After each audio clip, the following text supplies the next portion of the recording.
के ध्वजवाहक, विश्व बंधुत्व का एक ऐसा हस्ताक्षर जो इस भारत के नहीं विश्व के मानसिक पटल पर युग युगांत तक अंकित रहेगा। भारत के यशस्वी प्रधानमंत्री आदरणीय नरेंद्र मोदी जी, जोरदार तालियों से स्वागत। तालियां बजती रहे, जोरदार तालियों से स्वागत, अभिनंदन, वंदन, नमन।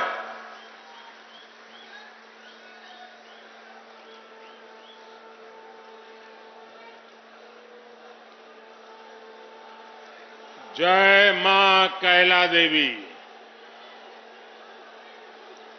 जय मां कैला देवी, जय मां कैला देवी, जय बूढ़े बाबा की, जय बूढ़े बाबा की, भारत माता की, भारत माता की। सभी संतों से प्रार्थना है कि अपना स्थान लीजिए।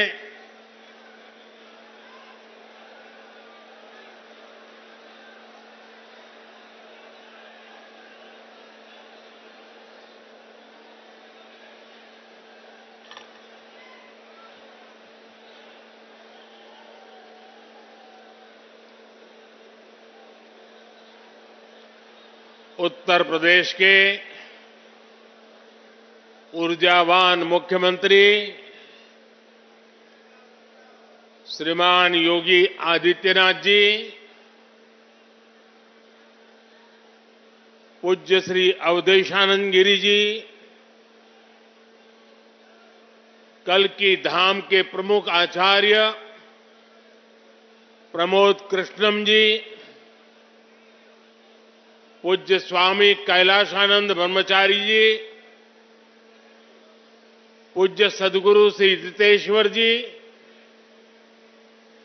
विशाल संख्या में पधारे हुए भारत के भिन्न भिन्न कोने से आए हुए पूज्य संतगण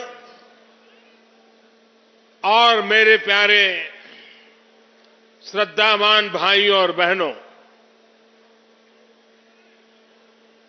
आज यूपी की धरती से प्रभु राम और प्रभु कृष्ण की भूमि से भक्ति, भाव और आध्यात्म की एक और धारा प्रवाहित होने को लालायित है। आज पूज्य संतों की साधना और जनमानस की भावना से एक और पवित्र धाम की नींव रखी जा रही है।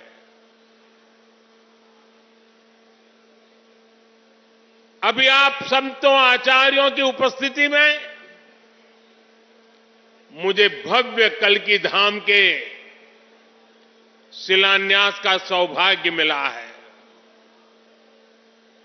मुझे विश्वास है कि कल्की धाम भारतीय आस्था के एक और विराट केंद्र के रूप में उभर कर सामने आएगा। मैं सभी देशवासियों को और विश्व के सभी श्रद्धालुओं को शुभकामनाएं देता हूं। अभी आचार्य जी कह रहे थे कि 18 साल की प्रतीक्षा के बाद आज ये अवसर आया है। वैसे भी आचार्य जी कई ऐसे अच्छे काम हैं जो कुछ लोग मेरे लिए ही छोड़ करके चले गए हैं।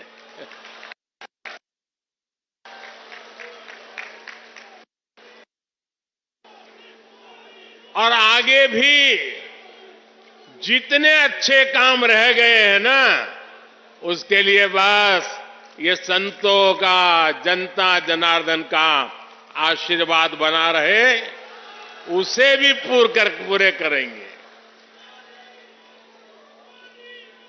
साथियों, आज छत्रपति शिवाजी महाराज की जन्म जयंती भी है। ये दिन इसलिए और पवित्र हो जाता है और ज्यादा प्रेरणादायक हो जाता है। आज हम देश में जो सांस्कृतिक पुनरोदय देख रहे हैं, आज अपनी पहचान पर गर्व और उसकी स्थापना का जो आत्मविश्वास दिख रहा है, वो प्रेरणा हमें छत्रपति शिवाजी महाराज से ही मिलती है। मैं इस अवसर पर छत्रपति शिवाजी महाराज के चरणों में श्रद्धापूर्वक नमन करता हूं, उन्हें श्रद्धांजलि अर्पित करता हूं। साथियों, पिछले दिनों जब प्रमोद कृष्णम जी मुझे निमंत्रण देने के लिए आए थे, जो बातें उन्होंने बताई, उसके आधार पर मैं कह रहा हूं कि आज जितना आनंद उनको हो रहा है, उससे अनेक गुना आनंद उनकी पूज्य माता जी की आत्मा जहां भी होगी, उनको होता होगा।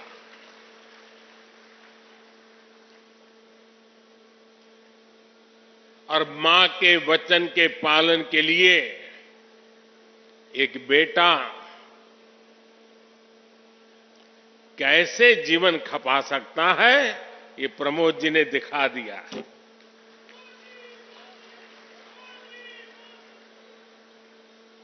प्रमोद कृष्णम जी बता रहे थे कि कई एकड़ में फैला ये विशाल धाम कई मायनों में विशिष्ट होने वाला है।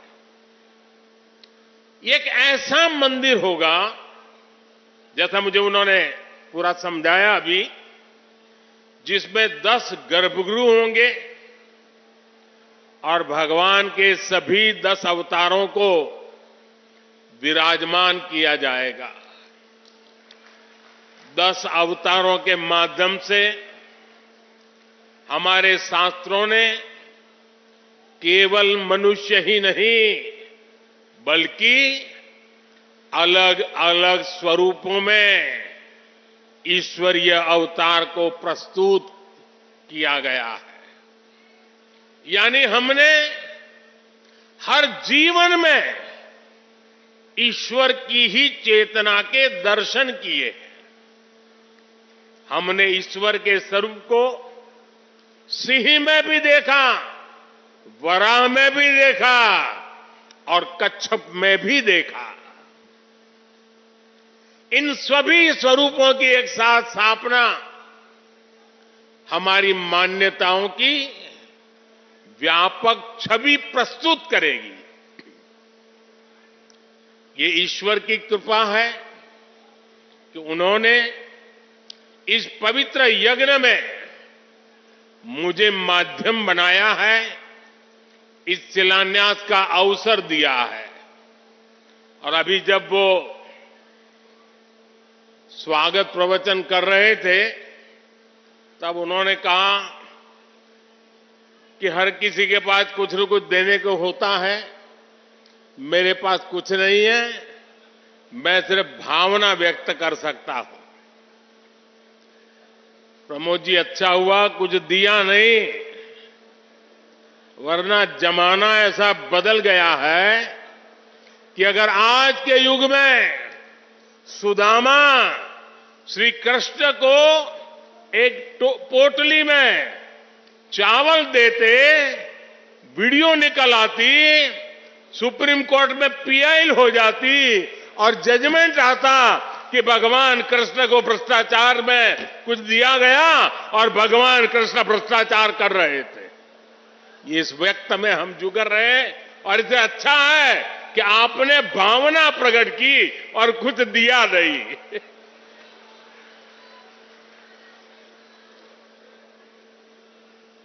मैं इस शुभ कार्य में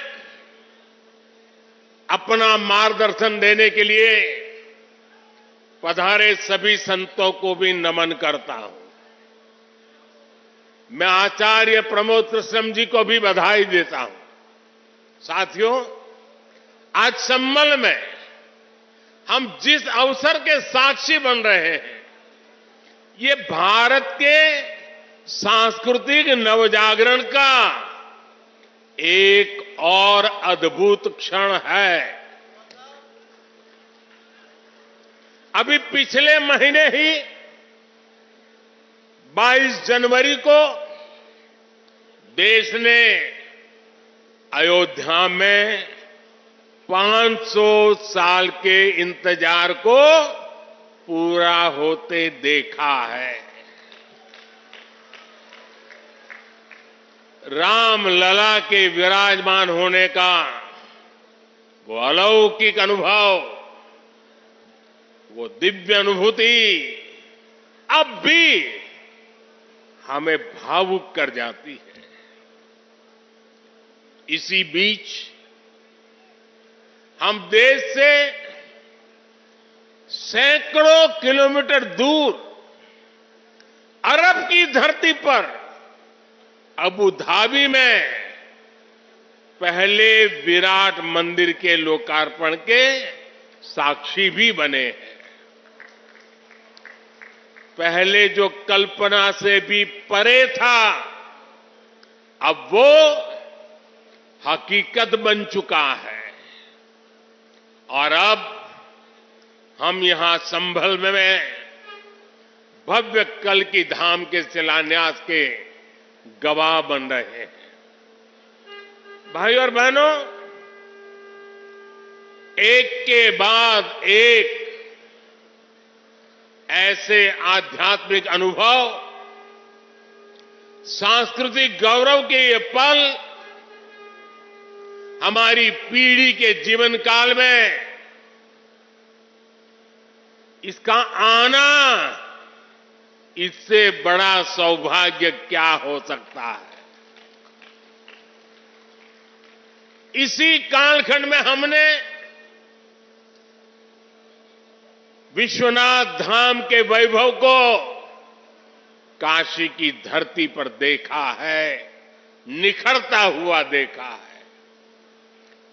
इसी कालखंड में हम काशी का कायाकल्प होते देख रहे हैं। इसी दौर में महाकाल के महालोक की महिमा हमने देखी है। हमने सोमनाथ का विकास देखा है, केदार घाटी का पुनर्निर्माण देखा है। हम विकास भी, विरासत भी, इस मंत्र को आत्मसात करते हुए चल रहे हैं। आज एक और हमारे तीर्थों का विकास हो रहा है, तो दूसरी ओर शहरों में हाई टेक इंफ्रास्ट्रक्चर भी तैयार हो रहा है। आज अगर मंदिर बन रहे हैं, तो देश भर में नए मेडिकल कॉलेज भी बन रहे हैं। आज विदेशों से हमारी प्राचीन मूर्तियां भी वापस लाई जा रही है और रिकॉर्ड संख्या में विदेशी निवेश भी आ रहा है। ये परिवर्तन प्रमाण है साथियों, और प्रमाण इस बात का है, समय का चक्र घूम चुका है। एक नया दौर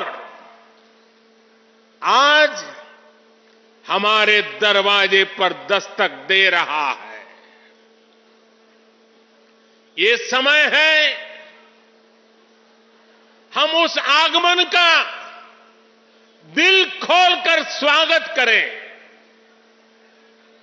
इसलिए मैंने लाल किले से देश को विश्वास दिलाया था, यही समय है, सही समय है।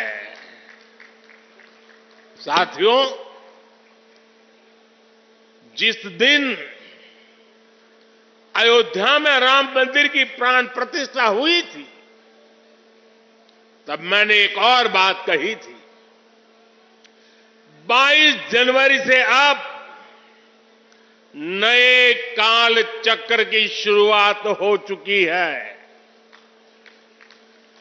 प्रभु श्री राम ने जब शासन किया तो उसका प्रभाव हजारों वर्ष तक रहा।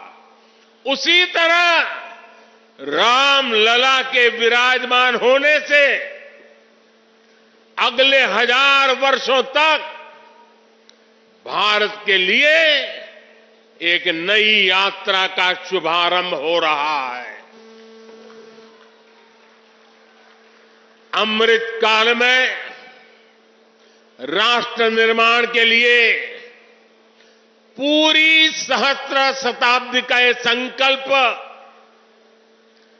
केवल एक अभिलाषा भर नहीं है, ये एक ऐसा संकल्प है जिसे हमारी संस्कृति ने हर कालखंड में जीकर दिखाया है। भगवान कल्कि के विषय में आचार्य प्रमोद कृष्णम जी ने गहरा अध्ययन किया है। भगवान कल्कि के अवतार से जुड़े कई सारे तथ्य और शास्त्रीय जानकारियां भी आचार्य प्रमोद कृष्णम जी मुझे बता रहे थे।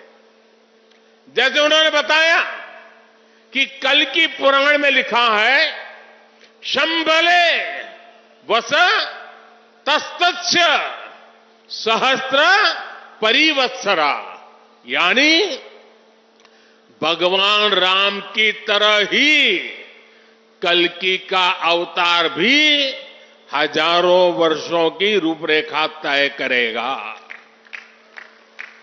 इसलिए भाइयों और बहनों, हम ये कह सकते हैं कि कल्कि काल चक्र के परिवर्तन के प्रणेता भी है और प्रेरणा स्रोत भी है।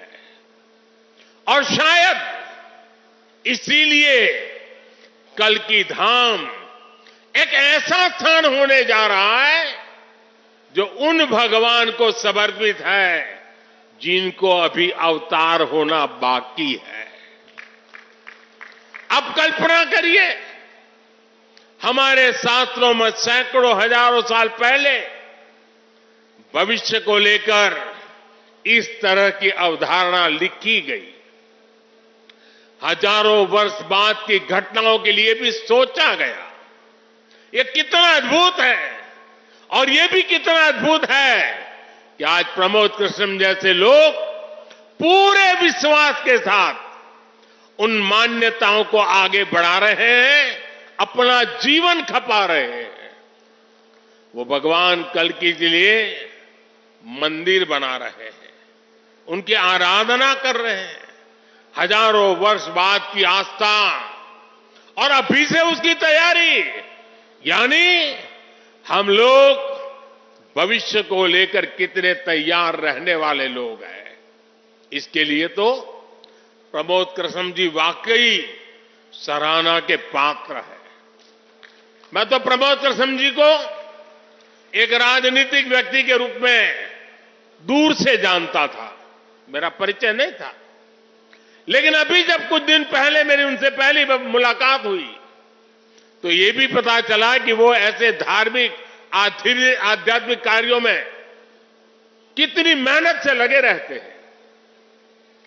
कल्कि मंदिर के लिए इन्हें पिछली सरकारों से लंबी लड़ाई लड़नी पड़ी, कोर्ट के चक्कर भी लगाने पड़े, वो मुझे बता रहे थे कि एक समय उन्हें कहा जा रहा था कि मंदिर बनाने से शांति व्यवस्था बिगड़ जाएगी। आज हमारी सरकार में प्रमोद कृष्णम जी निश्चिंत होकर इस काम को शुरू कर पाए हैं। मुझे भरोसा है कि मंदिर इस बात का प्रमाण होगी कि हम बेहतर भविष्य को लेकर कितने सकारात्मक रहने वाले लोग हैं। साथियों, भारत पराभव से भी विजय को खींच करके लाने वाला राष्ट्र है।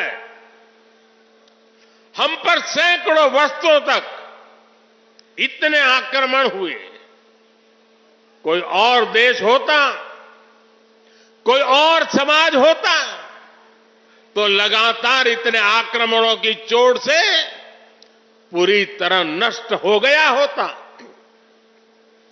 फिर भी हम न केवल डटे रहे बल्कि और भी ज्यादा मजबूत होकर सामने आए।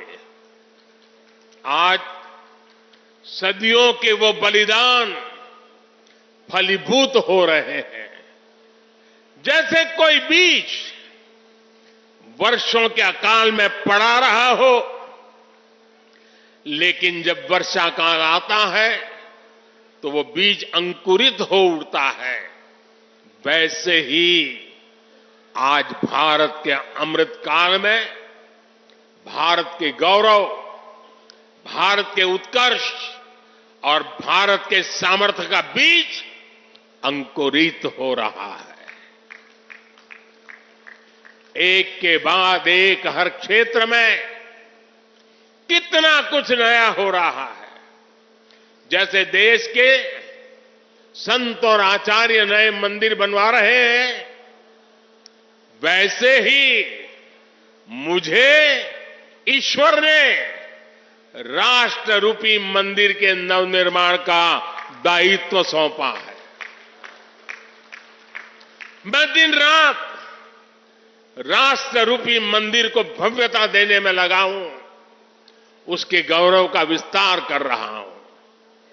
इस निष्ठा के परिणाम भी हमें उसी तेजी से मिल रहे हैं।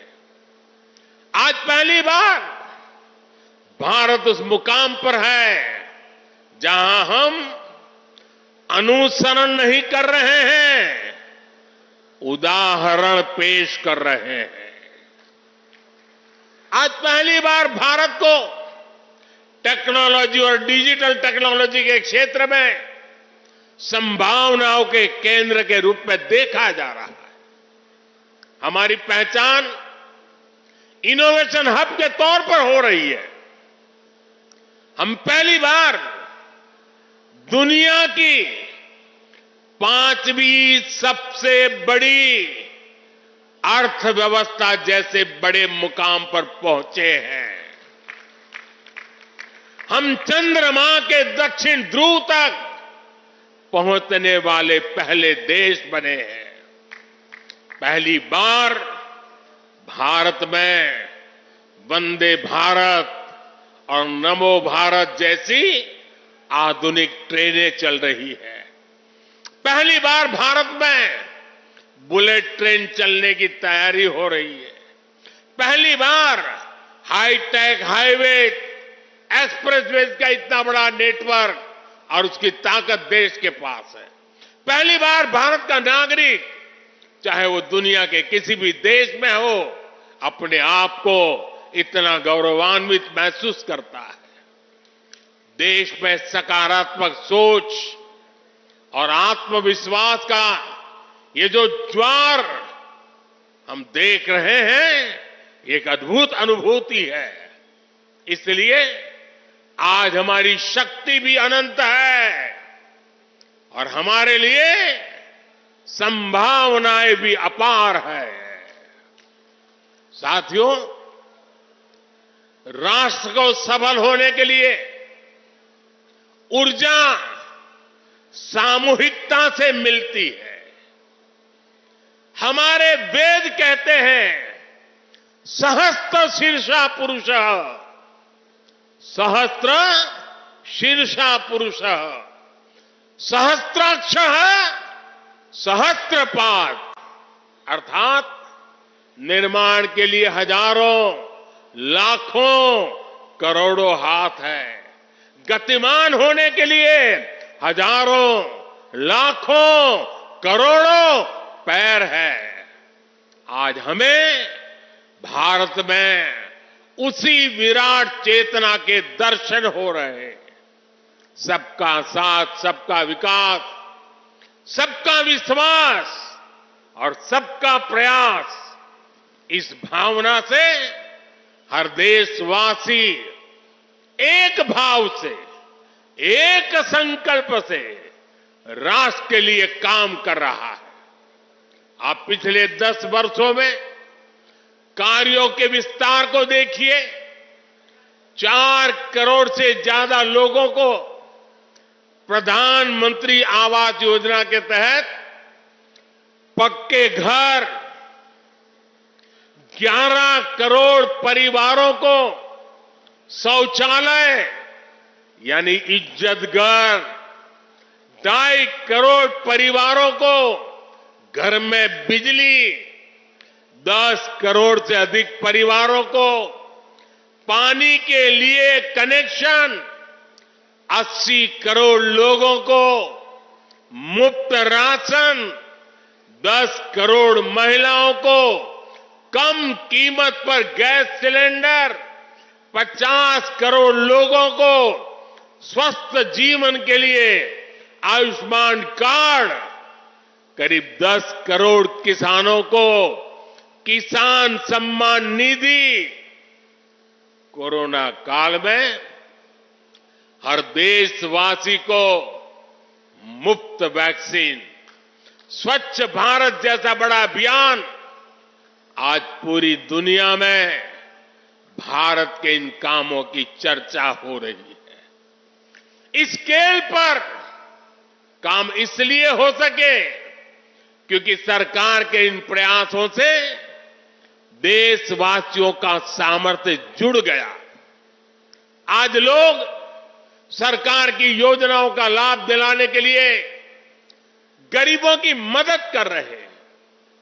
लोग 100% सैचुरेशन के अभियान में हिस्सा बन रहे हैं। गरीब की सेवा का ये भाव समाज को नर में नारायण की प्रेरणा देने वाले हमारे आध्यात्मिक मूल्यों से मिली है। इसलिए देश ने विकसित भारत का निर्माण और अपनी विरासत पर गर्व के 5 प्राणों का आह्वान किया है। साथियों, भारत जब भी बड़े संकल्प लेता है, उसके मार्गदर्शन के लिए ईश्वरीय चेतना किसी न किसी रूप में हमारे बीच जरूर आती है। इसलिए गीता में भगवान श्री कृष्ण ने कहा, संभवामि युगे युगे, इतना बड़ा आश्वासन दे दिया है। लेकिन इस वचन के साथ ही तो हमें ये आदेश भी देते हैं कि कर्मण्येवाधिकारस्ते मा फलेषु कदाचन, अर्थात हमें फल की चिंता के बिना कर्तव्य भाव से कर्म करना है। भगवान का ये वचन, उनका ये निर्देश आज 140 करोड़ देशवासियों के लिए जीवन मंत्र की तरह है। अगले 25 वर्षों के इस कर्तव्य काल में हमें परिश्रम की पराकाष्ठा करनी है। हमें निस्वार्थ भाव से देश सेवा को सामने रखकर काम करना है। हमारे हर प्रयास में, हमारे हर काम से राष्ट्र को क्या लाभ होगा, ये प्रश्न हमारे मन में सबसे पहले आना चाहिए। यही प्रश्न राष्ट्र की सामूहिक चुनौतियों के समाधान पेश करेगा। मुझे विश्वास है कि भगवान कल्कि के आशीर्वाद से संकल्पों की हमारी ये यात्रा समय से पहले सिद्धि तक पहुंचेगी। हम सशक्त और समर्थ भारत के सपने को 100% पूरा होता देखेंगे। इसी की कामना के साथ आप सभी का मैं बहुत बहुत धन्यवाद करता हूं और इस भव्य आयोजन के लिए और इतनी बड़ी तादाद में संतों के आशीर्वाद प्राप्त करने के लिए मैं हृदय से प्रणाम करते हुए अपनी वाणी को विराम देता हूं। मेरे साथ बोले भारत माता की, भारत माता की, भारत माता की। बहुत बहुत धन्यवाद।